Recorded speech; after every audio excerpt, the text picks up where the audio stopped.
Aujourd'hui, on va parler d'un sujet qui me touche particulièrement parce que pendant longtemps, j'ai voulu être la première et j'en ai subi les conséquences psychologiques, on va dire. Et je me suis dit que de faire tout simplement un sujet autour de toute la culture du girl boss, main character, dad girl, etc., de vous expliquer aussi mon ressenti par rapport à ça, mon vécu, mon recul par rapport à tout ce que ça peut apporter de toxique dans votre vie et les failles aussi de tous ces mouvements un petit peu libéraux, indépendants, féministes, etc. Je trouve que c'est intéressant d'en parler et vous savez très bien que j'aime trop décortiquer les phénomènes de société et surtout n'avoir aucune honte de dire que j'en ai fait partie pendant longtemps et peut-être que j'en fais encore un peu partie, mais le fait que je m'éveille de plus en plus sur pas mal de choses et que j'essaye de prendre de recul sur ce que je vis et sur ce que je vois, ça m'aide lorsque j'en parle à travers la caméra parce que je réalise des choses sur moi, sur la société et c'est quelque chose qu'on fait ensemble. D'ailleurs, si tu me connais pas, je m'appelle Shera, j'ai un podcast qui s'appelle Bip Sonore qui est disponible sur toutes les plateformes de stream où je fais du contenu exactement comme celui-ci, où j'aime bien décortiquer, analyser des problèmes de société en y apportant mon point de vue, mon cœur, mes émotions. J'aime aussi beaucoup répondre à vos problématiques, ça c'est plutôt chouette. D'ailleurs, j'ai fait un épisode justement qui s'appelle Je ne veux pas être la première, qui est un petit peu plus personnel que je vous encourage à regarder pour compléter cette vidéo. Voilà. En tout cas, si jamais vous me découvrez, si jamais vous aimez mon contenu, n'hésitez pas à montrer votre soutien parce que plus vous me soutenez, plus ça me donne envie de faire du contenu comme ça. Abonnez-vous si vous avez envie. Bien évidemment, je ne mets le couteau sous la gorge à personne, hein.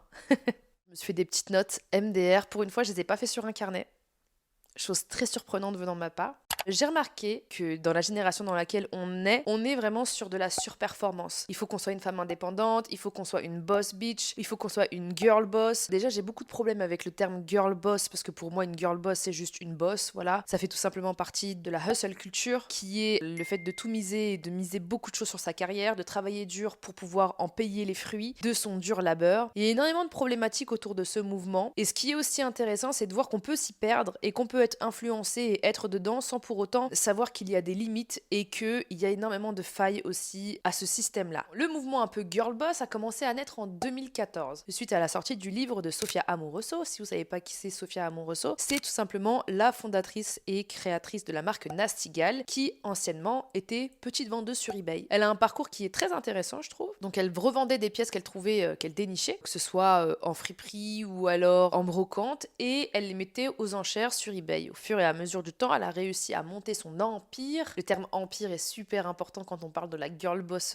énergie, la girl boss culture, le girl bossing. Et elle a créé une marque Nasty Gal qui a été hyper grosse à une certaine période. D'ailleurs, on n'en entend plus beaucoup parler, je trouve. Et elle a été rachetée par la suite par un gros groupe. Et peut-être que c'est pour ça qu'on en entend au final plus tant parler. Donc tout ce mouvement un peu girl boss a eu un nom suite à justement le parcours empirique de Sophia Amoruso. Et donc du coup, à partir de 2014, on a eu justement un afflux de toutes ces femmes qui justement avaient ce désir et se sentaient représentées dans le fait de créer son empire, de créer sa société, d'être indépendante, d'être carriériste, de travailler dur pour gagner plus, pour justement contrer l'idéologie du fait qu'il n'y a que les hommes qui puissent être des boss, il n'y a que les hommes qui puissent être à la tête de compagnie et avoir des carrières, etc. De base, c'était justement, on va dire, je trouve, et là je donne mon point de vue personnel, un mouvement, entre grandes guillemets, d'émancipation de la femme, du style, nous ne sommes plus obligés d'avoir des petits travails et justement de laisser la place à l'homme d'avoir des grosses carrières. Nous sommes, en tant que femmes, capables d'avoir des grosses carrières, capables de faire des grosses choses professionnelles et capables seules de monter son empire comme un homme. D'où la notion de girl boss. Mais la notion de girl boss est elle-même, on va dire, avec beaucoup de recul, infantilisante de la part d'une femme, puisqu'on ne dit pas genre woman boss, on dit girl, donc c'est déjà infantiliser la femme au nom de fille. Donc quelque part au final c'est un peu contradictoire. Bref, dans la justement définition même du terme girl boss, j'ai eu énormément de mal à trouver une définition française de ce terme, donc je vais vous la traduire. Donc c'est une femme, spécialement une jeune femme, donc déjà je trouve que ça exclut pas mal la notion de créer sa société, créer une carrière à partir d'un âge qui est plus âgé.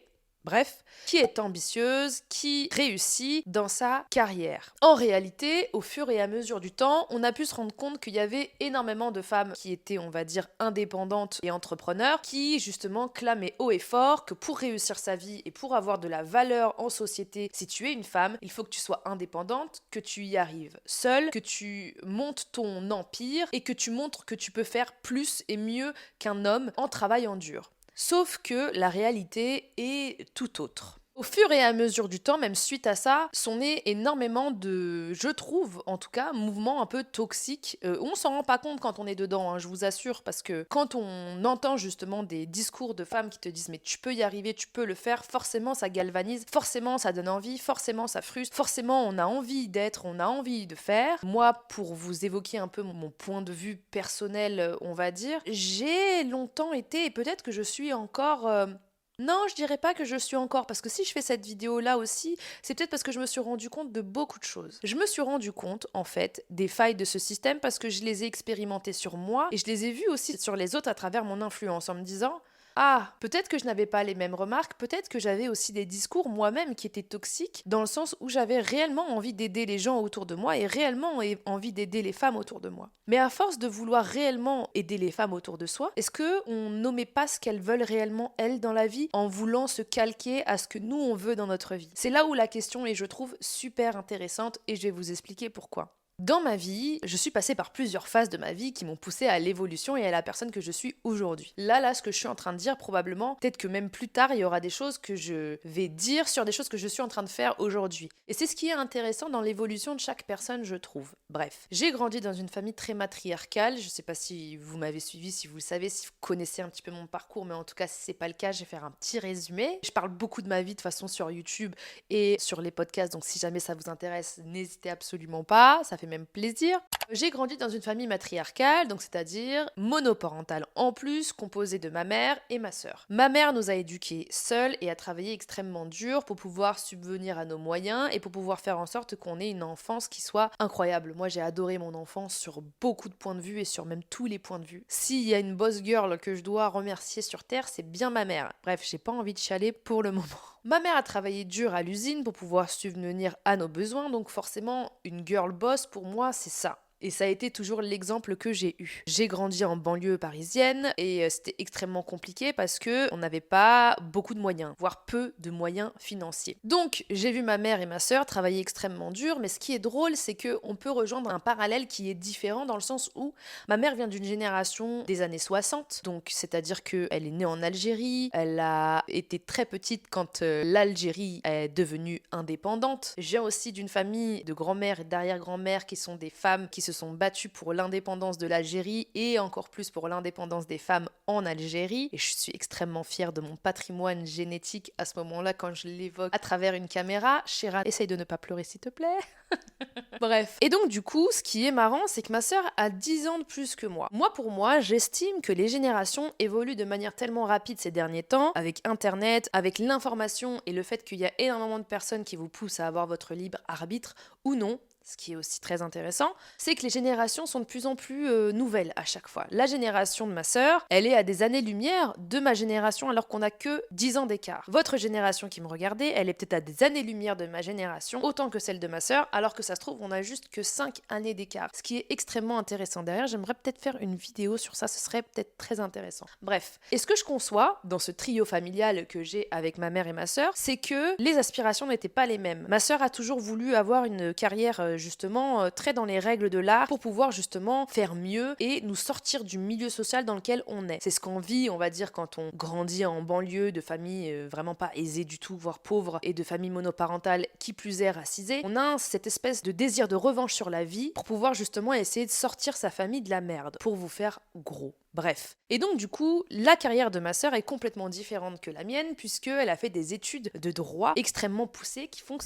c'est une juriste aujourd'hui. Donc 10 ans de dur labeur au sein de facultés parisiennes où elle a essuyé énormément d'échecs, où justement j'ai pu admirer ma sœur à travers son miroir se lisser les cheveux pour aller à des entretiens d'embauche, d'où toute cette hargne que moi au final dans ma carrière j'ai eue de vouloir faire en sorte que les femmes puissent accepter leurs cheveux bouclés, frisés et texturisés parce que j'ai pu vu, voir et aussi vivre la stigmatisation capillaire des femmes arabes et africaines et nord-africaines lors d'entretiens d'embauche, etc. Bref. Et je ne sais pas pourquoi, j'ai toujours été le mouton noir de ma famille parce que j'avais justement toutes ces femmes, parce qu'on est composé à 90% de femmes dans ma famille, toutes ces femmes vouloir réussir leur vie pour pouvoir justement remonter et sortir de ce milieu social auquel on appartenait, pour pouvoir s'élever socialement et pour pouvoir bien gagner notre vie. Et nous, dans notre trio familial, pour pouvoir justement tout rendre à notre mère parce qu'elle nous a énormément donné. Et quand on est spectateur d'une mère qui travaille énormément et qui travaille d'autant plus dans un milieu hyper masculin qui est hyper dur psychologiquement, on a encore plus envie de tout donner pour pouvoir justement porter son foyer. Chose que ma sœur a fait dans la sécurité. Sauf que moi, j'ai fait dans la non-sécurité. Et je ne saurais vous expliquer pourquoi. J'ai eu toujours envie d'avoir cette prise de risque de me dire j'ai envie de faire ce que j'aime parce que j'ai le sentiment et que peut-être les femmes autour de moi n'ont pas fait ce que j'aime. Je parle pas de ma sœur, mais ma mère. Et je me disais longtemps que ce n'était pas grave si j'étais pointée du doigt parce que j'étais vendeuse de chaussures pour me payer une école de mode qui est hors de prix et auquel je n'aurais normalement dû pas avoir accès de par mon statut social. Eh bien, je me suis dit non, chéra, tu vas faire ce que t'aimes et tu vas montrer encore plus. Tu vas donner encore plus. Ça va être 10 fois plus dur. Tu vas essuyer beaucoup de honte de la part de personnes autour de toi qui vont dire que tu n'as pas autant réussi que d'autres femmes de ta famille, etc. dans ce modèle-là de réussite sécurisante. Et je me suis servi de tous ces moteurs comme d'une rage et j'étais persuadée que j'allais forcément y arriver et en fait je me laissais pas le choix. Et là, le discours de la girl boss à cette époque-là me faisait énormément de bien. Pourquoi ? Parce que j'avais réellement le sentiment de me dire que si je pouvais y arriver. Chose qui n'est pas en réalité et je vous expliquerai ensuite pourquoi. Très longtemps, j'étais dans le travail dur pour faire dur. Très longtemps, j'étais dans le il faut que tu y arrives, en omettant vraiment beaucoup de choses que je ressentais, en omettant beaucoup de choses qui me freinaient des fois, en me forçant 3 fois plus avec pas mal de boulets que j'avais au pied au final sociétalement qui m'empêchaient d'avancer. Je voyais très bien que d'autres personnes y arrivaient mieux que moi et d'autres personnes avaient beaucoup plus de facilité que moi et je voyais bien que c'était un énorme risque pour moi déjà d'avoir la honte de ta famille si tu n'y arrivais pas et d'avoir la honte de toi-même de te dire que tu ne peux pas, en fait, réussir. Et j'avoue ne pas m'être laissé le choix. Mais je ne vous dirai pas que vous pouvez y arriver, même si vous avez le même parcours que moi ou si vous venez d'un milieu social auquel moi-même j'appartenais et j'appartiens. Mais je ne pourrai pas vous dire, à vous qui me regardez, si tu veux réussir dans la vie, tu dois travailler dur. Non. Je ne peux pas, je n'ai pas le droit parce que c'est faux. Parce que le système de méritocratie n'existe pas. Parce que c'est beaucoup plus facile de réussir dans sa vie quand on a le privilège et le luxe de prendre des risques pour pouvoir le faire parce qu'au final on ne prend pas de risques puisqu'au final on vient d'un milieu social qui est aisé, puisqu'au final on vient d'un milieu aussi social qui est privilégié, parce qu'au final on a des bagages qui peuvent nous permettre de se dire que si on se casse la figure, forcément on a d'autres chances de... Donc non. Et pourtant, il y a des girl boss qui tiennent ce discours-là et qui ne sont pas issus de milieux favorisés et privilégiés, certes, mais beaucoup le sont. Beaucoup de femmes entrepreneuses, beaucoup de femmes justement qui vont te pousser à te dire tu peux le faire, tu peux réussir, n'avaient pas les mêmes chances, avaient beaucoup plus de chances que toi. Et c'est un fait. De par là où elles sont nées, de par qui elles sont, de par leur privilège de naissance en fait. Et c'est là que c'est très intéressant la notion du girl bossing et de la hustle culture, c'est que les chances ne sont pas données à tout le monde. Donc forcément quand t'as une Kim Kardashian qui te dise que si t'as envie de réussir dans la vie, tu dois travailler, non ma cocotte. Ton père est avocat, tu es une femme blanche, c'est plus facile pour toi, Kim Kardashian. Donc tu ne peux pas te permettre de dire ce genre de choses-là. Tu peux avoir d'autres discours très motivants, mais tu ne peux pas. Et pour autant, j'ai moi-même été dans ce masque de me dire mais si en fait, si, peut-être parce que je me voilais la face. Peut-être parce que justement ça m'a permis d'occulter pas mal de choses aussi au final. Et d'avoir justement une avancée complètement à l'aveugle. Des fois même, je vais vous dire une chose, si j'avais la réflexion que j'ai aujourd'hui, je pense que je n'aurais jamais eu le courage de faire ce que j'ai fait. Peut-être que c'est parce que j'étais jeune, et peut-être que c'est parce que, au final, peut-être que j'étais complètement aveuglée par ce discours-là aussi. Ce qui est drôle au final. Mais ce qui n'empêche pas que ce discours a énormément de failles. Dans le sens où ça remet la question de privilège là où elle est.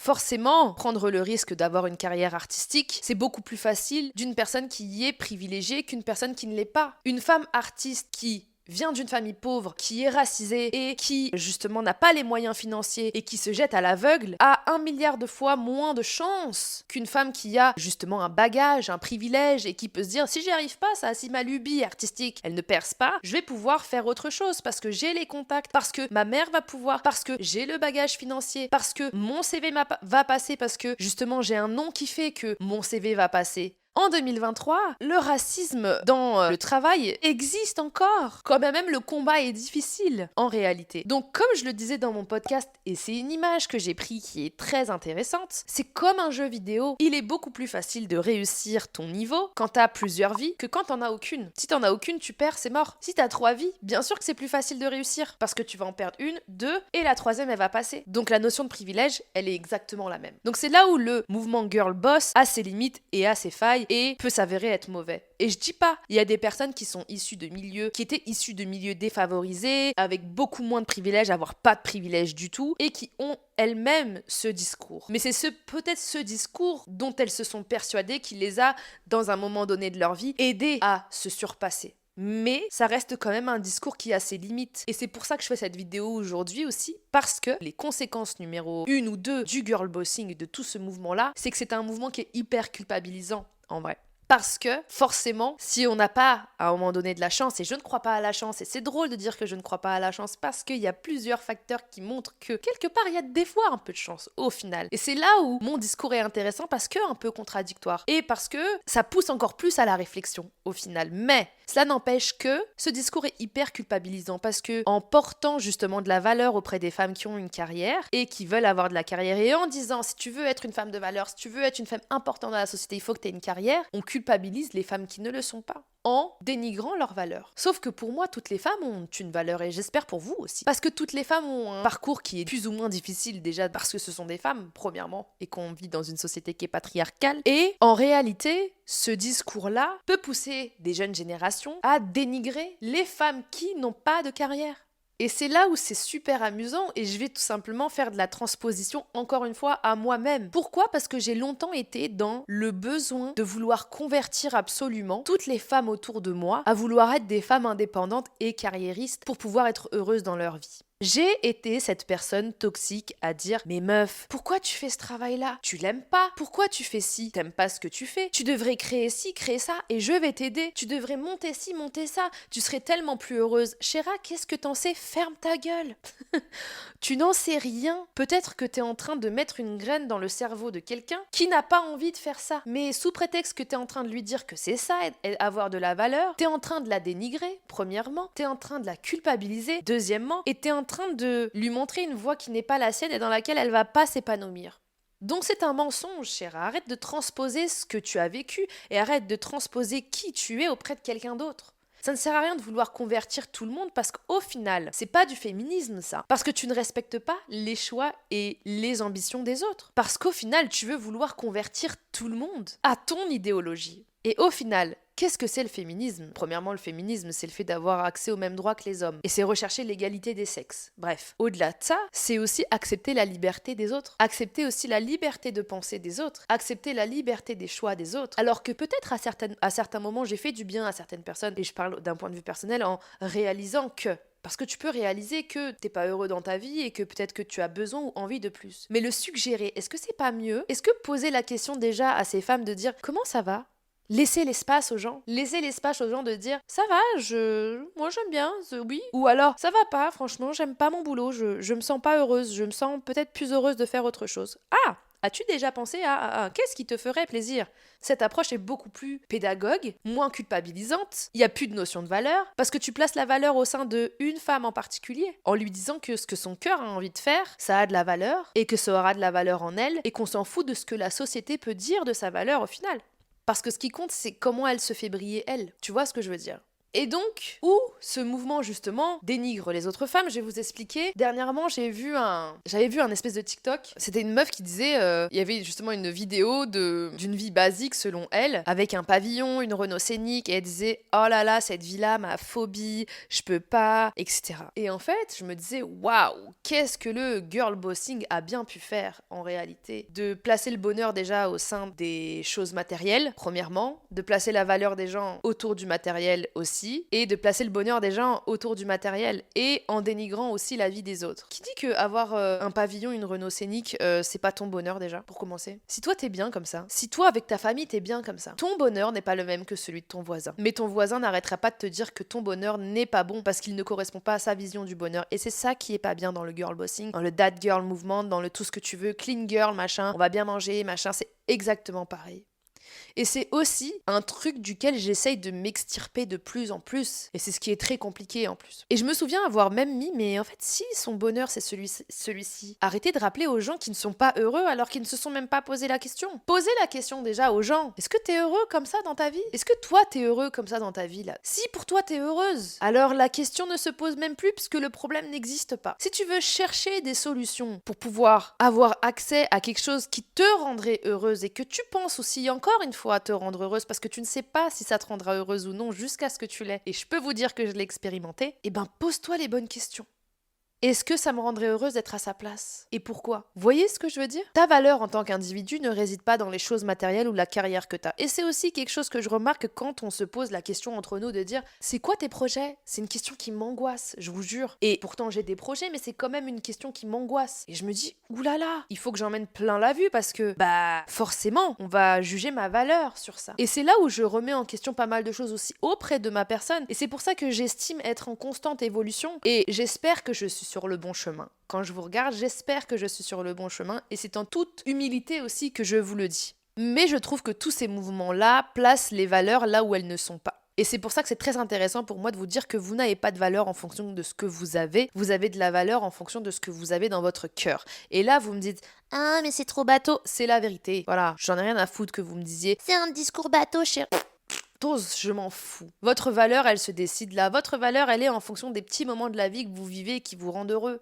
Je sais pas, genre sortir votre chien dehors, par exemple, genre c'est génial, c'est un projet génial. Tu peux être fier de toi déjà, de t'occuper d'un chien et de rendre heureux un autre être vivant. Est-ce que c'est pas ça déjà les bases fondamentales de la vie? Et là où justement tout ce qui est philosophique, spirituel et religieux nous rapproche, qui est de dire il faut rendre heureux son prochain, la solidarité de ça. Vous voyez ce que je veux dire? Les belles vertus de l'homme autour de ça. De se dire qu'il faut faire du bien aux autres, plutôt que de vouloir être meilleur que les autres, en des fois écrasant les autres, en des fois dénigrant les autres, en des fois faisant culpabiliser les autres, ou tout simplement dans leur intérêt personnel aussi. Et quand je dis ça, je suis pas du tout en train de trash talk ou de shamer celles qui justement sont dans ça.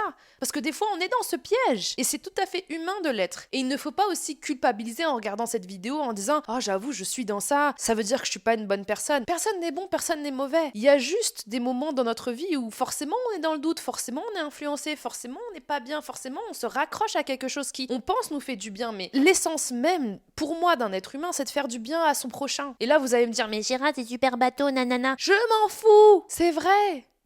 L'essence même du bonheur, faut savoir la placer dans des choses qui sont simples, parce que plus c'est compliqué, plus c'est inaccessible, et plus ça rend malheureux, et plus c'est loin de ce qui nous rend réellement heureux au final.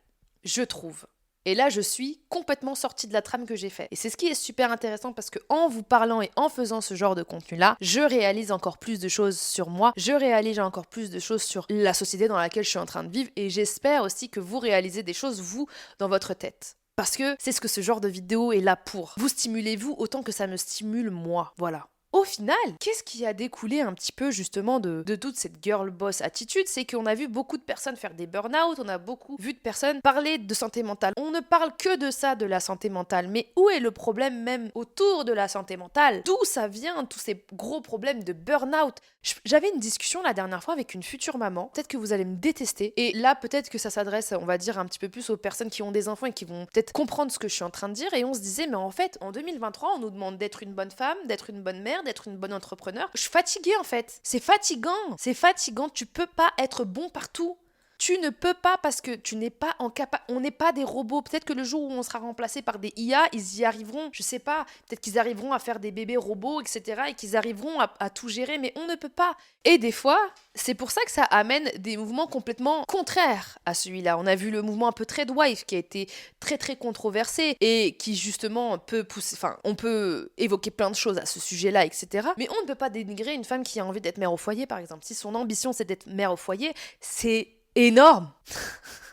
Considérez la tâche d'être déjà responsable d'un enfant et de devoir gérer un foyer comme quelque chose d'énorme en fait. C'est énorme, ça prend énormément de temps, c'est drainant, c'est fatigant, oui, oui, oui, oui. Mais en 2023, on nous demande d'être tout à la fois. Et au final, on est n'importe où. Et on n'est pas là, on n'est jamais là nulle part au final. On se perd et on se fatigue énergiquement. Et c'est ce qui nous pousse justement à être dans des conditions de santé mentale en tant que femme en 2023 qui sont horribles. Parce que déjà, on a beaucoup à encaisser, parce qu'il y a beaucoup de problèmes à régler, parce qu'on a peur, parce qu'on n'est pas bien, parce qu'on doit tout gérer et parce qu'on est constamment pollué par des discours de tu dois être la numéro 1 en fait. Ne te laisse pas le choix, tu dois être indépendant, tu dois... Oh là là, je suis fatiguée, je veux juste dormir aujourd'hui. Serait-ce possible de dormir juste et d'oublier? Et vous savez quoi, il y a une nouvelle trend qui est sortie dernièrement, c'est le lazy girl work ou lazy girl boss. Et c'est tout simplement des trends de meufs sur TikTok qui vont justement montrer qu'elles font un 8-18 heures et que c'est un mode de vie totalement pisse qui leur plaît, dans lequel elles sont vraiment bien. Et qui est aux antipodes de la girl boss énergie, girl boss attitude,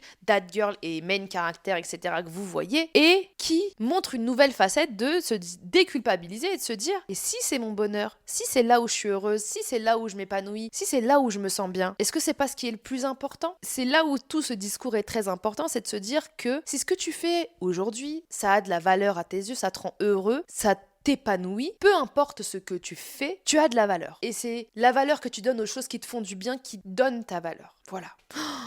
Ce sujet était extrêmement intéressant, n'hésitez pas à me dire en commentaire ce que vous en avez pensé, bien évidemment toujours dans le respect, l'amour et la bienveillance, parce que je veux bien être une figure d'internet, mais franchement, des fois c'est aussi fatigant de se manger des... Oh, c'est fatigant, moi aussi ça me fatigue, je suis fatiguée. Donc, vous avez le droit de pas être d'accord avec moi, il n'y a absolument aucun souci, je suis même hyper ouverte à ça. Mais comme d'habitude, dans le respect. Peut-être pas dans l'amour, je m'en fous, mais dans la bienveillance. Au moins. N'hésitez pas à aller sur mon podcast, c'est vraiment un format que j'adore, dans lequel j'aime me lâcher et j'aime partager mes idées un peu comme ça. Et d'ailleurs, l'épisode Je ne veux pas être la première sur mon podcast est complémentaire de celui-ci. Et inversement. N'hésitez pas à me dire quel sujet que vous voulez que j'aborde par la suite. Et si cette vidéo vous a fait du bien, n'hésitez pas à me le montrer, parce que quand vous me le montrez, ça me fait aussi du bien. C'était Chéra. Prenez soin de vous. Et je vous dis à la semaine prochaine, parce que j'ai décidé d'être récurrente, parce que j'ai décidé d'apporter de la valeur dans les choses que j'aime faire, qui sont partagées sur YouTube. Et donc du coup, j'ai décidé de me mettre un petit peu plus à fond dedans. Voilà. Je vous fais de gros bisous et je vous aime fort. Ciao, ciao.